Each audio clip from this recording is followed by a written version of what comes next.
D'avoir recours à la tradition pour le savoir. Dans les poèmes persans, on parle du bien-aimé, ça ne veut pas dire forcément qu'il y a... Oui, c'est de la même manière qu'un mystique aime Dieu. C'est-à-dire, le langage, vous parliez de Thérèse d'Avila, de Saint Jean de la Croix, c'est un langage extrêmement intense, d'un amour très fort, très incarné, qui s'adresse à Dieu. Là, il l'adresse à son maître, finalement. Exactement. Mais parce Et à que travers son maître, il voit Dieu. Exactement, parce que dans son maître, il C'est voit le en fait... bien-aimé, du Cantique des Cantiques, on pourrait dire. Exactement. Et en fait, le prénom du maître, c'était Shamsul Haq Tabrizi, ça veut dire le soleil de la vérité qui venait de Tabriz. Donc il y a vraiment un jeu de mots en même temps là-dessus. Il est le soleil de la vérité, sachant que ce mot de vérité, haq, en persan ou en arabe, c'est un des noms de Dieu, c'est l'un des attributs de Dieu. Et en fait, il voit en lui véritablement cette vérité. Et il y a des tas de poèmes d'ailleurs dans lesquels il dit très bien qu'il s'agit d'un amour qui n'est pas un amour d'attachement terrestre, mais un amour spirituel. Par exemple, justement, dans ce très célèbre poème où il raconte en fait son histoire avec Shams, on voit que Shams a été à la fois son maître et puis ensuite son compagnon spirituel. Ce dont d'ailleurs Shams lui-même témoignera, mais on en parlera peut-être tout à l'heure. Il dit par exemple « J'étais mort, je devins vivant, j'étais pleur, je devins rire. Le règne de l'amour est venu et mon règne devint éternel.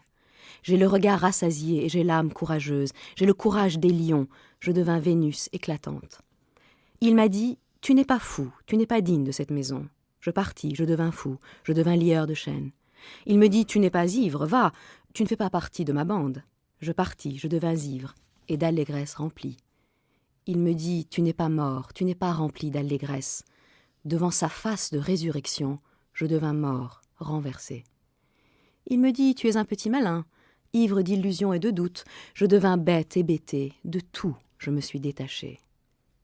Il me dit, tu es chandelle, devenue pôle de cette assemblée, je ne suis ni chandelle ni assemblée, je devins fumée dispersée. Il me dit, tu es maître et seigneur, tu es chef de file et guide. Je ne suis ni maître ni chef, je ne suis que ton serviteur. On voit bien que c'est une âme amoureuse qui s'adresse à une autre âme, que c'est un disciple qui s'adresse à un maître. Mais je crois que ce qui est très caractéristique dans la relation entre Shams et Rumi, et qui est peut-être la chose la plus émouvante quand on lit les œuvres de Shams, parce qu'il nous reste en fait des notes qui ont été prises de son enseignement oral, c'est que je crois que Shams a infiniment aimé Rumi, et que la première expérience que Rumi a eue de l'amour, c'est d'être aimé. Et je crois que ça renvoie à une citation coranique très importante dans laquelle il est dit qu'en fait les créatures aiment leur Seigneur et le Seigneur aime ses créatures. L'amour est nécessairement un amour réciproque.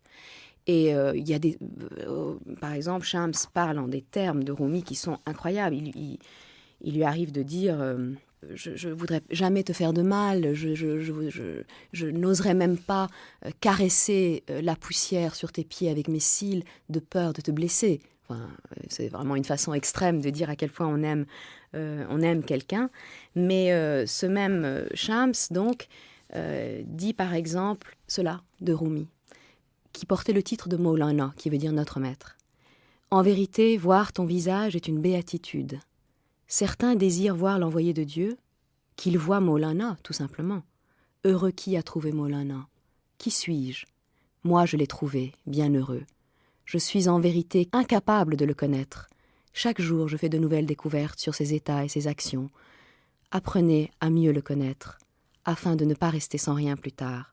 Ne vous contentez pas de cette belle forme et de ce beau langage, car au-delà, il y a quelque chose d'autre. C'est cela qu'il vous faut chercher.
ربي الأعلى ربي الأعلى ربي الذي ما يجاون ربي الأعلى خيدي.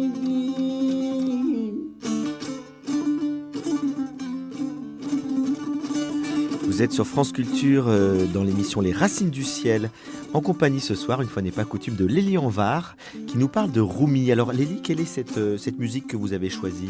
Alors c'est une musique d'un grand maître de la musique, ce qu'on appelle le tambour, persan, hein, le tambour, un instrument à cordes. Il s'appelle en fait Ostad Elahi, et si je l'ai choisi, c'est pour deux raisons.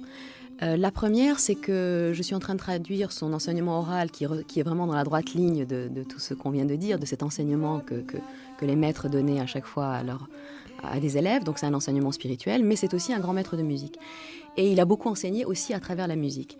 Et surtout, dans cet enseignement oral, j'ai traduit il n'y a pas longtemps une des paroles qui est fort intéressante, dans laquelle Ostad Elahi s'adresse à l'âme de Rumi, dans un monde spirituel, et il lui dit dis-moi quel était le secret de ta danse, puisque tu pouvais, même très vieux, continuer à tourner comme tu tournais. Et Rumi lui répond jouez-moi de votre musique, et je vous donnerai le secret de ma danse. Et Ostad Elahi lui dit ma musique, parce que tu connais ma musique. Et Rumi lui répond oui, je l'écoute toujours. Alors, il y a beaucoup de choses là-dedans. Il y a la danse, il y a la musique, il y a l'enseignement, et il y a la relation d'âme à âme, malgré les 7 siècles qui les séparent, dans un monde qui est un monde spirituel, et que les mystiques persans, finalement, pratiquent assez couramment, ce monde imaginal dans lequel le temps n'a plus de prise, en quelque sorte. Alors, quelle est la place de la musique, justement, qu'on approfondisse un peu cette question, parce que on connaît aujourd'hui les fameux derviches tourneurs qui dansent sur de la musique, et c'est un peu comme ça que Rumi, d'ailleurs, reste très présent jusqu'à nous. Quelle est cette place dans la spiritualité, dans la mystique musulmane, de la musique et de la danse, du chant ? Quel rôle ça joue exactement ? Alors ça a un rôle très important mais controversé. C'est-à-dire que c'est vrai que dans l'islam officiel des débuts, on psalmodiait le Coran, mais la musique était bannie. Et la danse profane, quoi, oui, c'est ça. La musique n'était pas considérée comme quelque chose de spirituel, et la danse encore moins. Même, on a des traités dans lesquels la danse est considérée comme quelque chose de diabolique, parce qu'évidemment, c'est le corps qui s'exprime.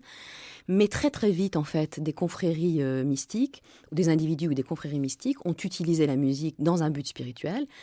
Et c'est pour ça que nous avons une très grande tradition de musique spirituelle en terre d'islam et en Iran en particulier, enfin en Perse, disons, dans le monde iranien en particulier. Et ils utilisaient cette musique exclusivement pour se relier au divin. C'est-à-dire pour eux, la musique était une prière. Il n'était pas question, évidemment, de faire de la musique pour du divertissement, mais la musique est une prière et elle est un moyen de se connecter au divin parce qu'elle permet d'entrer dans un état émotionnel qui relie l'âme, qui permet justement de déchirer le voile de la conscience ordinaire et relier l'âme au monde invisible. Et c'est la raison pour laquelle, dans ces confréries, quand on pratiquait la musique, très souvent, les gens se mettaient à danser. Parce qu'il y a une sorte de pulsion de danse qui se réveille, de joie de l'âme. Alors quand c'est du chagrin, on pleure, mais quand c'est la joie de l'âme, on peut aussi danser. Et c'est ce que pratiquait Rumi. Et ce qui est très intéressant, c'est que justement, il a été initié à cela par Shams. C'est-à-dire qu'il était un mystique accompli sur le plan théorique, mais la pratique de la musique et de la danse, c'est Shams qui l'a vraiment initié et qui lui a dit que dans le sama, donc ça s'appelle le sama, c'est-à-dire, sama veut dire audition mystique, mais aussi la danse, par extension la danse que pratiquait Rumi. Et donc il faisait cette danse avec Shams parce qu'il a eu accès au fond à des vérités spirituelles à travers la musique.